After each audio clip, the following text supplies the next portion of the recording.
కొంతమంది మంచి డైరెక్టర్లు చెప్పిన కథలు నచ్చక హీరోలు రిజెక్ట్ చేస్తుంటారు.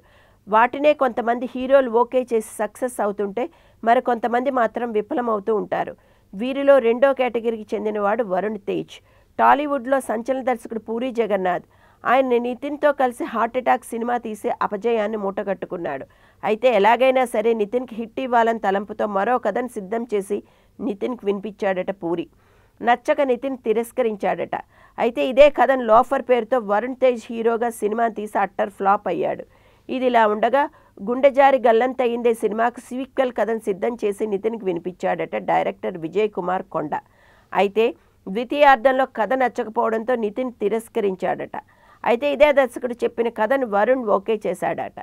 కాకపోతే ఈ కథ నితిన్కి చెప్పిందా లేదా అన్న విషయం తెలియాల్సి ఉంది.